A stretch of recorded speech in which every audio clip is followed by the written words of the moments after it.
그대는 나의 모든 것을 잘 알고 있습니다. 내가 가르치는 것과 살아가는 방식과 삶의 목적, 그리고 나의 믿음과 인내와 사랑, 끊임없이 노력하는 나의 마음도 알고 있습니다. 내가 당한 고난과 안디옥과 이고니온과 루스드라를 지나며 겪었던 일들, 그곳에서 받은 핍박도 알고 있을 것입니다. 그러나 주님께서는 그 모든 어려움 가운데서 나를 구해주셨습니다. 예수 그리스도 안에서 하나님의 뜻대로 살고자 하는 사람들은 고난을 겪게 될 것입니다. 그러나 악한 마음을 품고 다른 사람을 속이는 자들은 더 악해져서 결국 자기 꾀에 속아 넘어가고 말 것입니다. 그대는 지금까지 배워온 가르침을 계속 쫓아가십시오. 이 가르침들이 진실이라는 것은 그대 스스로 알 것입니다. 그리고 그대가 믿을 만한 사람들이 그대에게 이것을 가르쳤습니다. 그대는 어려서부터 성경을 알았는데 이 성경은 그대를 지혜롭게 하여 그리스도 예수를 믿는 믿음을 통해 구원을 얻게 하였습니다. 모든 성경 말씀은 하나님께서 감동을 주셔서 기록되었기 때문에 진리를 가르쳐주며 삶 가운데 무엇이 잘못되었는지 알게 해줍니다. 또한 그 잘못을 바르게 잡아주고 의롭게 사는 법을 가르쳐줍니다. 말씀을 통해 하나님을 바르게 섬기는 자로 준비하게 되고 모든 좋은 일을 할 수 있는 사람으로 자라게 됩니다. 가슴에 손을 얹고 믿음을 고백하고 오늘 하나님 말씀 듣도록 하겠습니다. 한번 따라해 주시겠어요? 하나님은 나를 사랑하십니다. 나는 그 사랑 안에 있습니다. 하나님은 오늘 나에게 말씀하실 것입니다. 그 말씀에 능력이 있습니다. 그 말씀에 생명이 있습니다. 나의 마음을 하나님께 열겠습니다. 나의 생각을 예수님께 집중하겠습니다. 들은 만큼 변합니다. 들은 만큼 행복해집니다. 제가 내일부터 우리 이명희 목사님 계시는 레마론에 좀 들어갔다 와야 돼서요. 중보기도 부탁드리고요. 서울드림교회가 난민사역을 어떻게 조금 더 파워풀하게 할 수 있을지 돌아보고 의논하고 결정하고 하는 그런 시간이 될 것 같은데 성도님들의 중보기도를 부탁드리겠습니다. 자, 아무리 작고 연약한 물고기라도 생명력이 있으면 거센 물결을 헤엄쳐서 올라갈 수 있더라고요. 그러나 아무리 크고 힘이 있어 보이는 물고기라도 죽은 물고기는 그냥 물결에 둥둥 떠내려가는 것을 보게 됩니다. 믿음에는 세상의 물결을 거슬러 올라가는 힘이 있습니다. 그런 힘이 있는데 세상의 물결을 거슬러 올라가지 않고 세상의 물결에 떠내려가는 믿음이 되면 우리가 지난주에 보았던 것처럼 믿음의 모양은 경건의 모양은 번지르르하게 가지고 있지만 경건의 능력은 상실해버린 그런 무력한 믿음으로 전락해 버리는 것입니다. 사도 바울은 그런 사람들의 모습이 어떤 모습인지 우리에게 적나라하게 보여주었죠. 한번 확인해 볼까요? 그들은 자신과 돈만을 사랑하고 뽐내고 교만하며 다른 사람들을 헐뜯고 부모에게 순종하지 않으며 감사하지 않고 하나님이 원하는 사람이 되려고 하지도 않으며 사랑과 용서도 없고 나쁜 말을 일삼고 절제하지도 않으며 잔인하고 선한 것을 싫어하고 배반하며 성급하게 행동하며 교만하며 쾌락을 즐기며 하나님을 사랑하지 않는 사람들입니다. 디모데는 에베소 교회를 목회하면서 이런 경건의 모양만 갖추고 있는 사람들의 거센 도전을 받았습니다. 거센 도전을 받는다는 것, 이런 사람들처럼 그냥 흘러가면 된다라고 하는 도전을 받았다는 것이죠. 우리도 현대를 살아가면서 이렇게 살아가라라고 하는 도전을 경험하게 됩니다. 유난스럽게 행동하지 말고 이렇게 경건의 모상을 가지고 있는 그럴듯하게 믿음의 모습을 갖추고 있는 사람들처럼 그냥 세상의 물결을 따라 흘러가면서 살아라 라고 하는 타협의 요청을 받게 되는 거죠.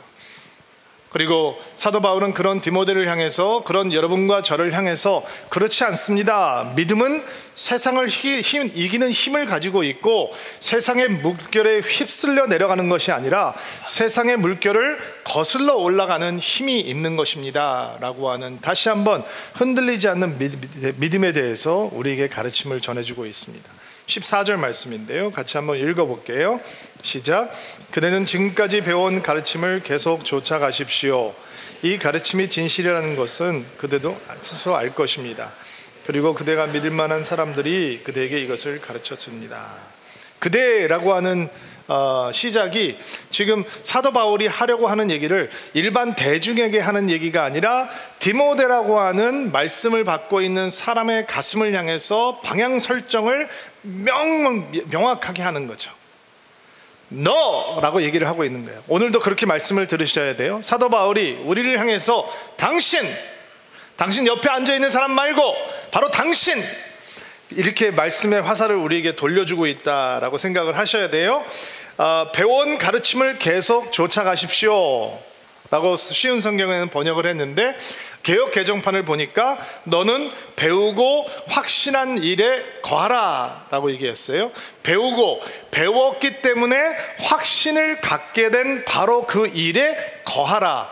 거하라는 말과 쫓으라 라고 하는 말이 뉘앙스가 완전히 다른 말이잖아요. 거하라 라고 하는 단어는 약간 소극적인 의미가 있는 것 같고, 쫓으라 라고 하는 얘기는 굉장히 능동적인 얘기인 것 같고, 근데 그 단어를 살펴보면 요한복음 15장에 나와 있는 포도나무 비유에 나와 있는 예수님께서 내 안에 거하라 라고 말씀하셨던 그 단어가 여기서 지금 사도 바울이 쓰고 있는 단어예요. 그래서 저는 오늘 설교 제목을 쉬운 성경에서 따오지 않고 개역 개정판에서 따왔어요. 배우고 확신하는 일에 거하라.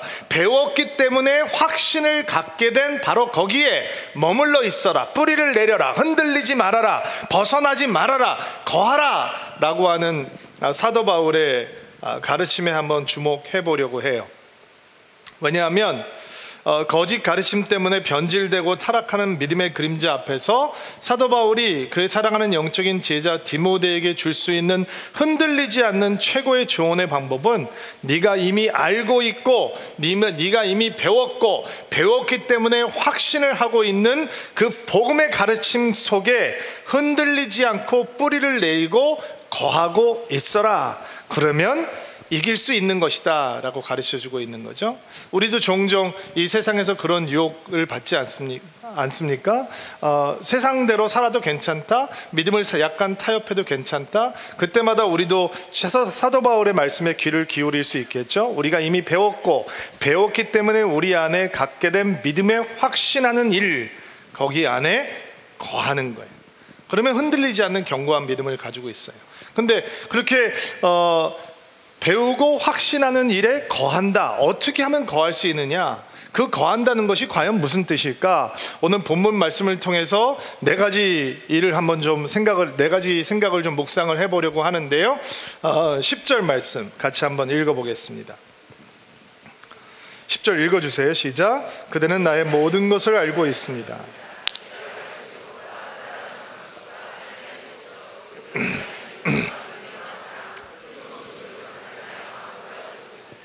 자, 배우고 확신하는 일에 거하기 위해서 우리가 할 수 있는 것은 무엇이냐? 의외로 간단해요. 믿음의 좋은 본이 되는 사람을 찾고, 우리가 흔들리고 유혹을 당할 때 그 본이 되는 믿음의 본이 되는 멘토를 기억하고 생각하고 따라가는 거예요. 사도 바울과 디모데가 어떤 사이예요? 디모데는 사도 바울에게 영적인 아들 같은 존재이고, 바울은 디모데에게 영적인 스승이요 아비 같은 존재였어요. 바울을 통해서 사도 바울을 통해서 디모데가 예수를 믿게 되었을 것이고, 사역도 배우게 되었을 것이고, 일주일 동안 선교여행을 함께 다녀와도 그 사람이 어떤 사람인지 우리가 조금 더 자세하게 알게 되잖아요. 운동을 대여섯 시간만 같이 해도 그 사람 성격 다 드러난다고 하는데, 2차 선교여행부터 바울을 같이 따라다니면서 온갖 힘든 고생을 했던 디모데가 사도 바울에 대해서 얼마나 더 잘 알고 있을까요? 그럼에도 불구하고 사도 바울과 디모데는 어떤 사이였냐면, 디모데의 이름이 사도 바울이 썼던 서신서 6곳의 공동 저자로 함께 편지를 보내는 사람으로 등장을 하죠. 본인이 스스로 갈 수 없을 때 디모데를 대신 보내서 문제를 해결하기도 하고, 그래서 사도 바울은 이렇게 말을 합니다. 당신은 나의 모든 것을 알고 있습니다. 나의 가르침과 나의 살아가는 방식과 나의 삶의 목적과 나의 믿음과 인내와 사랑과 노력하는 마음까지도, 노력하는 마음은 다른 성경을 보면 확고한 마음이다 이렇게 번역이 되어 있는데, 노력하는 마음까지도 알고 있습니다. 당신은 나를 다 알고 있습니다. 당신이 배우고 배웠기 때문에 확신하는 일에 거할 수 있는 길은 당신이 그렇게 잘 알고 있는 나를 기억하는 겁니다. 이렇게 가르쳐주고 있는 거예요. 사도 바울이라는 사람이 교만한 사람이 아니거든요. 사도 바울이 절대로 교만한 사람이 아니에요. 근데 사도 바울이 경험한 은혜는 굉장했어요. 다른 사도들이 예수님을 3년 동안 따라다니면서 예수님에게 배웠다면, 사도 바울은 회심한 다음에 아라비아 사막에 들어가서 3년 동안 예수님의 다루심을 받죠.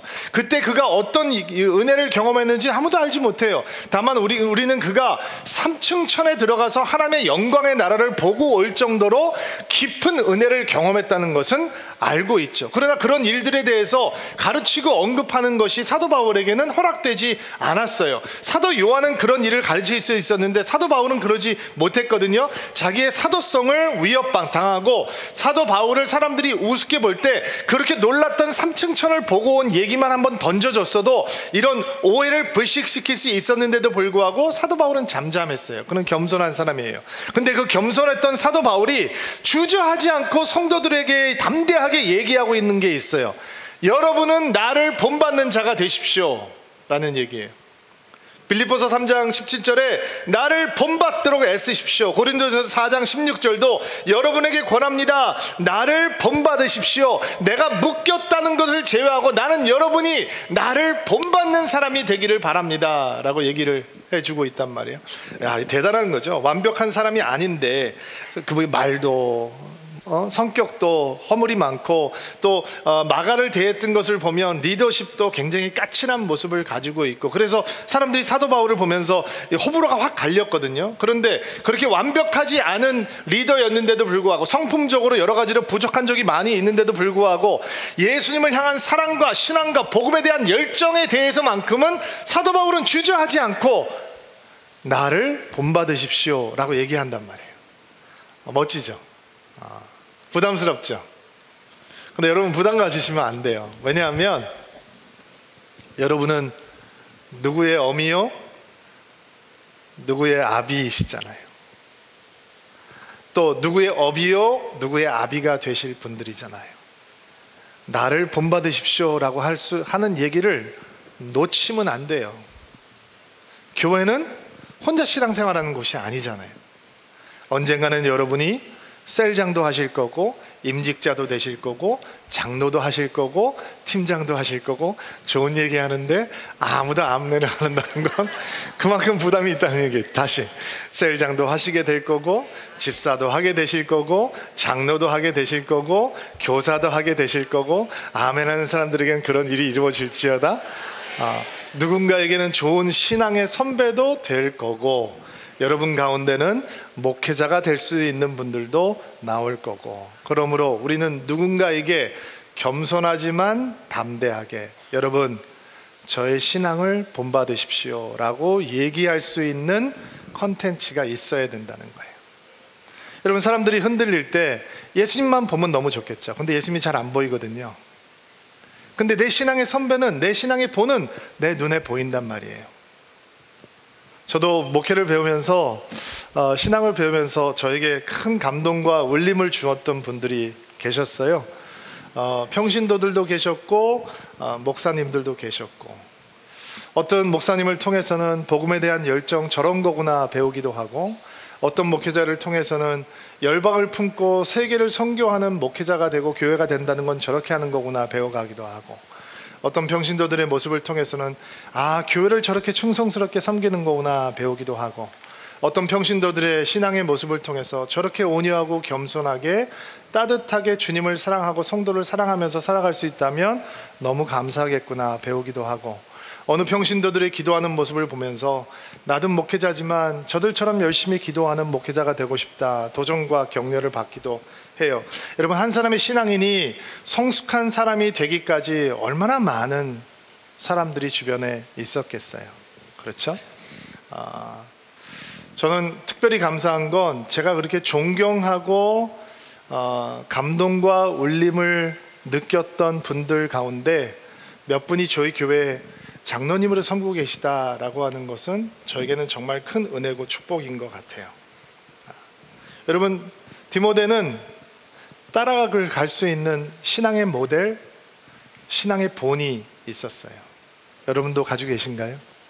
가지고 있어요? 가지고 있어야 하는데 그것이 없으면 교회라고 하는 곳에 축복을 누리지 못하게 되는 거죠. 목사님, 제가 서울드림교회 와보니까 다 저보다 신앙이 좀 연수가 짧고 초신자인 것 같아서 제가 저에게 감동과 울림을 줄 만한 그런 성숙한 그리스도인들을 아직 못 만나서 그런데 곧 만나게 되겠죠 라고 생각하는 분들이 혹시 있을지 모르겠어요. 지난주에 제가 예수를 처음 믿는 어떤 젊은 부부와 함께 신방을 할 수 있는 기회가 있었는데, 친구가 저희 교회에 억지로 데리고 왔는데 그 친구는 이제 데려다 놓고 자기 교회로 돌아가고, 이 분들이 우리 교회에 다니면서 이제 예수님에 대한 신앙이 생긴 거예요. 그리고 자기네들이 예수님을 구주로 고백하게 되었는데 이제 목사님과 함께 만나서 기도를 받고 싶다는 마음으로 신방을 요청을 한 거죠. 갔어요. 제가 이제 질문을 던질 거 아니겠어요? 예수님이 믿어지세요? 예수님이 우리 자매님과 형제님을 위해서 죽으셨다는 게 믿어지세요? 예수님께서 십자가에서 죽으시고 부활하신 것 때문에 당신이 영원한 생명을 갖게 되고 하나님의 자녀가 됐다는 게 정말로 믿어지세요? 그러니까 입술이 떨려서 답을 못하는 거예요. 눈에 눈물이 그렁그렁하고 입술이 파르르 떨려서 남자도 여자도 얘기를 하지 못하는 거예요. 그리고 별거 아닌 얘기예요. 우리가 너무 쉽게 얘기하는 얘기. 예배 드릴 때마다 너무 눈물이 나고 감사하고 예수의 이름을 부르면 가슴이 흥분이 되고, 웬 사랑인지 웬 은혜인지 내가 어떻게 예수님을 알게 됐을까, 그 친구들에게 너무 감사하고 눈물을 줄줄 흘리면서 간증을 나누시더라고요. 제가 목사면서 그들의 간증을 들으면서 그런 생각을 하게 됐어요. 그리고 그런 기도를 하게 됐어요. 주님, 저분들 눈에 있는 저 눈물이 목회자인 제 눈에서 마르지 않도록 도와주십시오. 우리 장로님들, 우리 셀장님들 눈에서 저 눈물이 사라지지 않도록 도와주십시오. 예수를 만난 이야기를 하면 가슴이 벅차오르는 저 감동이 우리 드림인들 사이에서 사라지지 않도록 주님 함께 해주십시오. 기도하게 됐어요. 그러니까 그분들은 예수 믿은 지 몇 달이 되지 않은 초신자지만 저에게 큰 감동과 울림을 주는 신앙의 본을 보여주었다는 것이죠. 여러분, 사도 바울의 편지 뒤에는 수많은 사람들의 이름이 등장을 해요. 우리는 잘 알지 못하지만 사도 바울에게는 굉장히 각별했던 사람들의 이름이죠. 어떤 사람은 사도 바울에게는 어머니 같은 존재였어요. 어떤 사람은 사도 바울에게 형님 같은 존재였고 돕는 동역자였고 수많은 감동을 주었던 사람들이에요. 여러분, 그것이 교회의 축복인 거죠. 우리가 세속적인 물결 가운데서 우리의 신앙이 흔들리고 우리가 타협에 익숙해질 때 예수님을 잘 바라볼 수 없다면 믿음의 굳건히 서 있는 신앙의 본이 되는 우리의 신앙의 선배들, 우리의 신앙의 동료들, 우리의 신앙의 후배들을 바라보면서 우리는 주님 앞에 바로 서갈 수 있는 것이죠. 조금만 한 단계 더 들어가면서 하나님의 말씀을 적용시켜 볼까요? 여러분, 만약에 그런 신앙의 본이 있다는 것이 우리에게 흔들리지 않는 믿음, 확실하게 배우고 확신한 바에 거하게 하는 통로가 되어준다면 우리는 누군가에게 배우고자 하는 열린 마음도 열려 있어야 할 거예요. 담임 목사님이 하는 DBS는 더 은혜스럽고 부목사님이 하는 DBS는 그 다음이고 전도사님이 하는 DBS는 그 다음이고, 이런 유치한 생각을 하는 것이 아니라 누구든지 서로를 통해서 배움을 얻고자 하는 열린 마음이 있는 믿음의 공동체, 그 공동체라면 아마 우리가 눈을 들어서 다른 사람들을 바라볼 때 그 사람들의 모습을 보면서 우리는 예수의 모습을 찾아갈 수 있을 것입니다. 한남동에 있다가 여기 온 다음에 좀 아쉬운 건 있잖아요. 제가 이렇게 앉으면 옆자리가 안 보여요. 이렇게 여러분들이 예배하는 자리가 안 보이거든요. 근데 한남동에서는 저희들 의자 자리 앵글이 이렇게 쓰면 성도들이 박수치고 예배하는 모습을 그냥 이렇게 볼 수 있는 앵글이었어요. 때때로 가끔 이럴 때가 있거든요. 내가 예배하고 싶은데 예배 속에 깊게 못 들어갈 때가 있어요. 뭔가 마음에 안 드는 일이 있고 뭔가 마음에 번잡한 일이 있고 그럴 수도 있지 않아요? 저희들 사람이니까 그럴 수 있겠죠. 그럴 때 열심히 예배하는 성도의 모습을 봐요. 막 박수를 치면서 예배하고 손을 들고 예배하고 눈물을 글썽이면서 예배하는 모습을, 성도들의 모습을 봐요. 근데 제가 모든 성도님들을 다 잘 아는 건 아니지만 어떤 분들은 그렇게 박수칠 환경이 아니에요. 기뻐하고 좋아할 환경이 아니에요. 고생하고 있어요. 아파요. 힘든 여건이에요. 근데 주님 앞에서 어린아이처럼 열심히 뜨겁게 예배하는 성도의 모습을 봐요. 그리고 나는 목사지만 그 성도들의 뒤를 붙들고 주님 보좌 앞같이 따라가는 거예요. 그게 믿음의 본이 되는 사람을 기억하고 찾아내고 함께 하는 삶의 축복이에요. 자, 사도 바울이 우리에게 가르쳐주는 삶이에요. 배우고 확신하는 일에 거하라. 믿음의 본을 찾아야 하고 예수님을 제대로 볼 수 없을 때 그 믿음의 본이 되는 사람들을 보고 기억함으로 흔들리지 않는 견고한 삶을 살아갈 수 있다라는 거예요. 두 번째, 11절 12절 말씀이에요. 같이 읽어볼까요? 시작. 내가 당한 고난과 안디옥과 이고디안과 루스를 지나며 겪었던 일들, 그곳에서 받은 핍박을 잘 알고 있을 것입니다.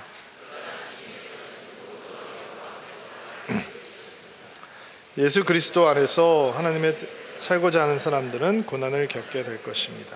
자, 배우고 확신하는 일에 거하는 삶을 살기 위해서 우리가 할 수 있는 일은 고난의 의미, 고난의 이유를 확실하게 아는 거죠. 사도 바울은 자기가 받았던 고난에 대해서 설명을 합니다. 안디옥, 거기서 바울을 싫어했던 유대인들이 힘 있는 사람들과 귀부인들을 선동해서 쫓아냈어요. 이고디온, 거기서 사람들이 사도 바울을 돌로 쳐서 죽이려고 했기 때문에 피해야 했어요. 루스드라, 실제로 그 사람들이 루스드라까지 쫓아와서 사도 바울을 돌로 쳤고 사람들은 사도 바울이 죽은 줄 알고 성 밖에다가 갖다 버렸어요. 이런 약관 속에서 하나님이 그를 구해 주셨다라고 사도 바울은 고백하고 있죠. 어쩌면 루스드라 출신이었던 디모데는 사도 바울이 이런 공경을 당하는 장면을 실제로 목격했을지도 몰라요. 돌에 밟는 장면, 피투성이가 돼서 쓰러졌던 장면, 그리고 죽은 줄 알고 사람들이 갖다 버리는 것도, 그리고 일어나서 그가 회복되어서 성 안에 들어왔던 것도 어쩌면 디모데라고 하는 사람은 다 목격을 했을지 모르겠어요. 바울의 고난은 디모데에게 리얼한 사건이란 말이에요. 눈으로 목격했던 사건들, 2차 선교여행에 동행하면서부터는 더 많은 고난들, 복음을 전하지 않으면 경험하지 않아도 되는 고난들을 다 경험하는 것을 디모데가 보았다라는 거예요. 고난 앞에서 사람들의 신앙관이 나뉘게 되는데 어떤 사람들은 왜? 라고 하는 질문에 몰두해요. 왜 이런 일이 생길 것일까? 분명 이런 고난이 임한 이유가 있을 것이다.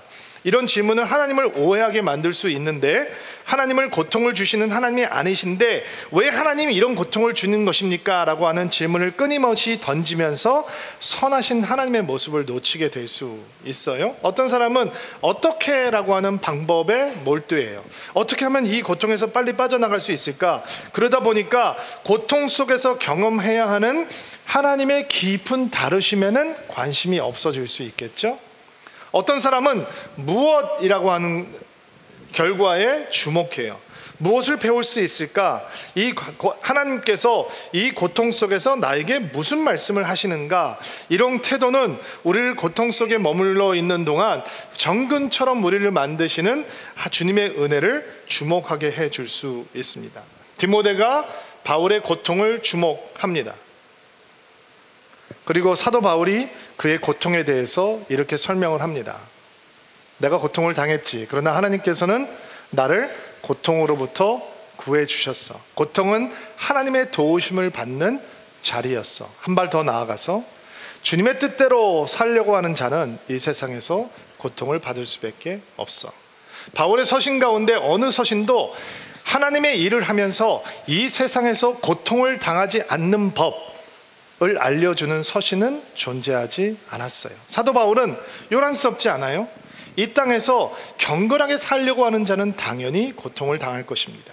하나님의 뜻을 따라서 살고자 하는 자는 당연히 이 땅에서 고통을 당하게 될 것입니다. 왜냐하면 하나님이 이 세상이 하나님을 사랑하지 않고 하나님을 영화롭게 하려고도 하지 않고 하나님을 향해서 등을 돌리고 있기 때문에 하나님의 사람이라면 이 세상에서 칭찬을 들어서는 안 되고 이 세상에서는 결국 고통을 당하게 될 것입니다. 고통을 당한다는 의미는 무엇이냐? 우리가 바로 진짜이다라고 하는 의미입니다. 가짜는 고난을 당하지 않습니다. 경건의 모양만 가지고 있는 사람들은 세상에서 절대로 고난을 당하지 않습니다.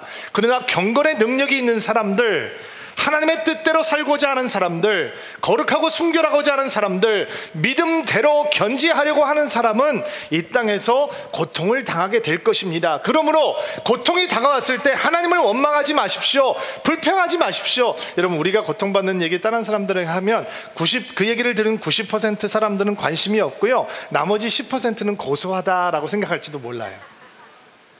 고통을 당할 때 다른 사람한테 얘기할 거 없어요. 고통을 당할 때 우리는 하늘을 바라보며 하나님, 내가 믿음 때문에 이 고통을 당하고 있다면 그 사실은 나의 믿음이 진품이라는 것이군요. 감사합니다. 이겨내겠습니다 라고 하는 기도를 해야 하는 것입니다. 사도 바울이 여기에 그것을 알려주고 있는 거예요. 진짜 고난의 의미를 알면, 진짜 고난의 이유를 알면 거센 세속화의 물결이 우리를 부딪혀 올 때 우리는 배우고 배웠기 때문에 확신한 바에 온전히 거할 수 있다는 거예요. 세 번째, 13절 읽어주세요. 시작. 그러나 악한 마음을 품고 다른 마음 속이는 자들은 더 악해져 결국 자기 꾀에 속아 넘어가고 말 것입니다. 배우고 확신한 일에 거하기 위해서 우리가 할 수 있는 것은 악의 끝을 기억하는 거죠. 하나님의 끝을 기억하고 있는 거예요. 신앙생활을 하면서 이런 실망감을 경험할 때가 있죠. 신실하게 살려고 하면 할수록 그런 실망감이 더욱더 격하게 찾아올 수 있는데, 그것은 믿음을 갖고 있는 우리가 온갖 고생을 하는데도 우리는 힘들고 어려운데 악한 자들, 하나님을 경멸하는 자들은 세상에서 떵떵거리면서 살아가는 것을 볼 때 우리에게 다가오는 실망감이 있습니다. 우리만 그런 혼란을 겪었던 것은 아닙니다. 예레미야도 그런 실망감을 겪었습니다. 제가 읽을 테니까 여러분은 자막을 통해서 한번 봐주세요. 예레미야서 12장 1절 말씀 제가 읽을게요. 여호와여, 제가 주께 불평할 때마다 언제나 주님이 오르셨습니다. 그래도 정의의 문제에 대해서 주께 드릴 말씀이 있습니다. 어찌하여 악한 사람은 모든 일이 뜻대로 잘 되어 갑니까? 어찌하여 속이고 배반하는 사람이 그렇게 편안하게 삽니까? 이거보다 좀 거칠게 하나님을 향해서 외치지 않았을까요? 시편 기자도 비슷한 고백이 있어요. 제가 읽을 테니까 여러분 눈으로 읽으면서 따라와 주세요. 참으로 하나님은 이스라엘을 선하게 대하시며 마음이 깨끗한 자들에게는 더욱 그리하십니다. 그러나 나는 이제 그 사실을 믿을 수 없게 되었습니다. 내 믿음을 다 잃어버린 것 같습니다. 왜냐하면 악한 사람들이 잘 사는 것을 보고 나는 그런 교만한 사람들에게 질투를 느꼈기 때문입니다. 그들은 마음에 갈등도 없고 몸은 건강하고 강합니다. 그들에게는 우리가 겪는 어려움들이 없고 다른 사람들처럼 불행한 일들도 일어나지 않습니다. 12절 이것이 악한 자들이 사는 방식입니다. 언제나 편안하게 살면서 재산은 점점 늘어갑니다. 뒤에 저는 배가 아픕니다. 내가 무엇 때문에 마음을 깨끗이 하였단 말입니까? 내가 죄를 짓지 않고 성실하게 살려는 것이 하나님 무슨 소용이 있단 말입니까? 이게 시편 기자의 외침이죠. 해보셨죠? 이런 기도 해보셨죠? 세상을 살아가면서 악한 자들의 형통을 향한 영적인 해석이 없다면 우리도 이렇게 질투와 시기, 하나님을 향한 분노가 쌓여갈 수 있겠죠. 그러나 악과 악인에 대한 영적인 해석은 이것입니다. 하나님의 끝이 다가옵니다. 악에는 끝이 있습니다. 빌립보서 3장 18절 말씀, 19절 말씀 한번 읽어볼게요. 시작. 오히려 많은 사람들이 그리스도의 십자가의 원수처럼 살아가고 있습니다. 전에도 여러 번 얘기했지만 이제 다시 여러분에게 눈물로 호소합니다.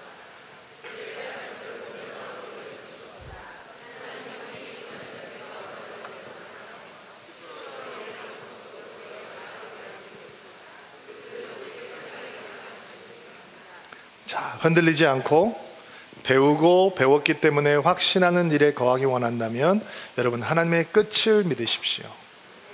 믿음의 끝도 있지만 악의 끝도 있는 것입니다.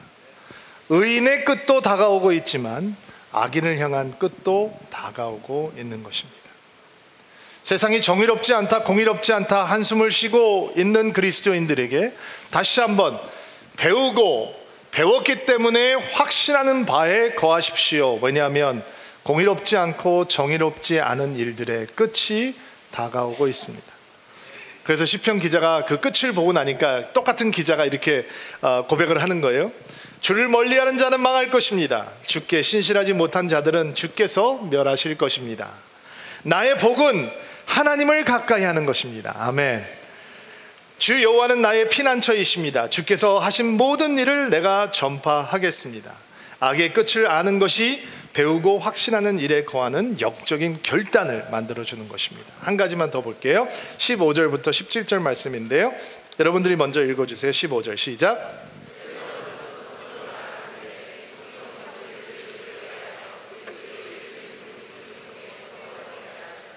모든 성경 말씀은 하나님께서 감동을 주셔서 기록되었기 때문에 진리를 가르쳐주며 삶 가운데 무엇이 잘못되었는지 알게 해줍니다. 또한 그 잘못을 바로잡아주고 의롭게 사는 법을 가르쳐줍니다. 다 같이.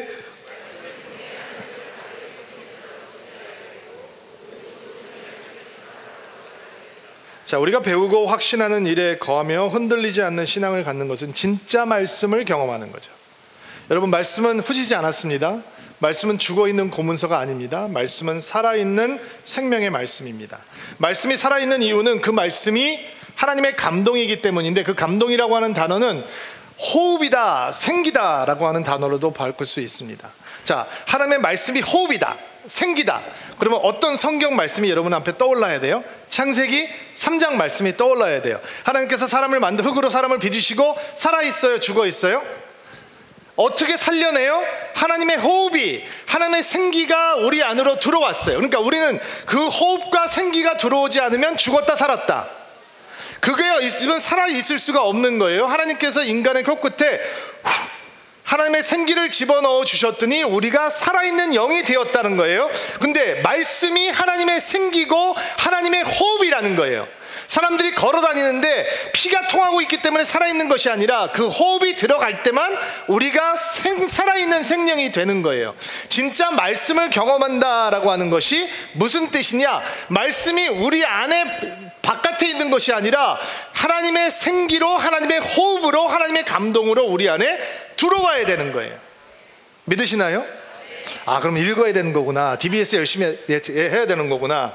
여러분, 제가 여러분 깜짝 놀랄 말씀을 하나 읽어드릴게요. 야고보서 1장 22절 말씀 한번 읽어보세요. 시작. 하나님께서 가르치신 대로 행하십시오.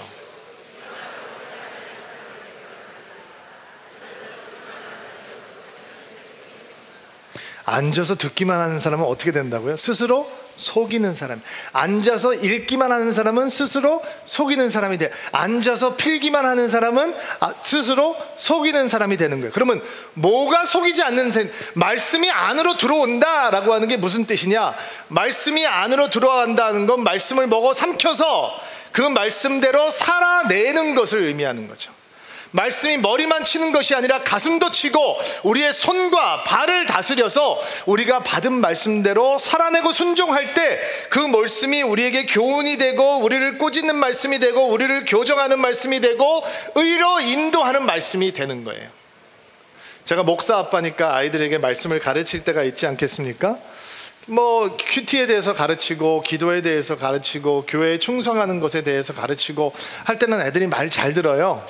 근데 말 잘 안 듣는 부분이 있는데 11조에 대해서 가르칠 때는 거세게 반발해요.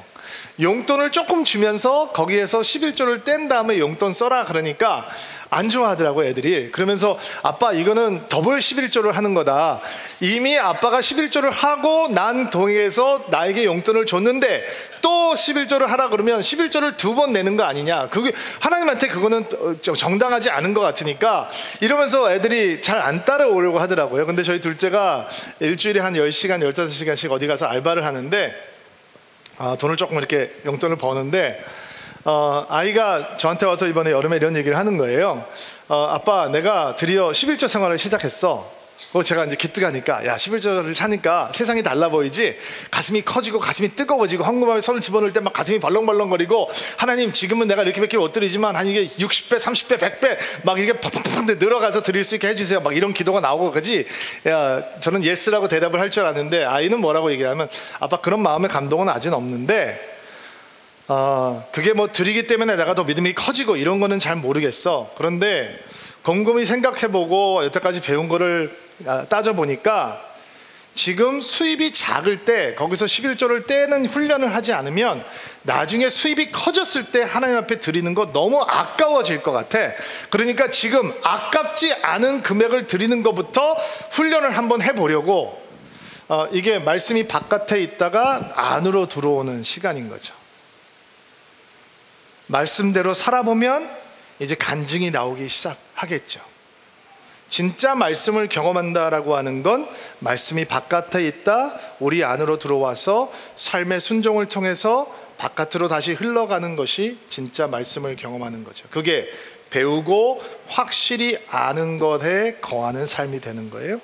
자, DBS 계절이 다가왔어요. 다시 한번 여러분, 어느 누구도 어떤 핑계 때문에 말씀을 배우지 않고 지나가는 학기는 아니기를 바라고, 말씀을 통해서 말씀을 먹고 먹은 말씀을 소화하고 소화한 말씀을 순종하는 진짜 말씀을 경험하는 드리민들이 되기를 주의 이름으로 축복합니다. 자, 오랫동안 앉아 계셨는데 일어나시겠어요?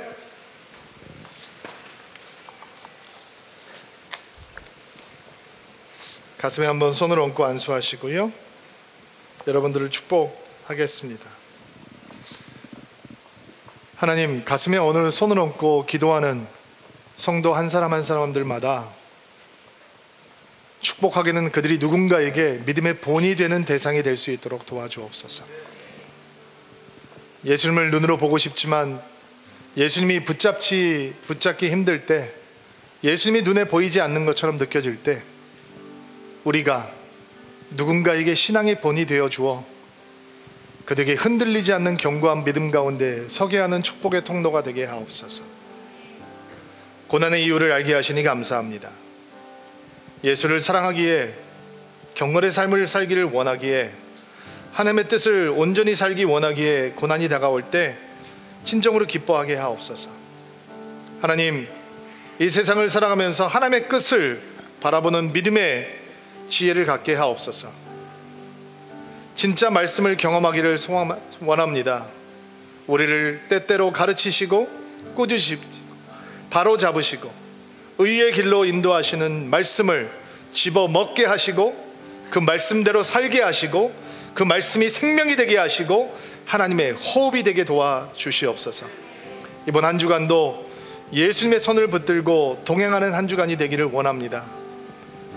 주의 사랑 안에 풍성히 거할 수 있도록 도와주옵소서. 예수님의 이름으로 기도하옵나이다.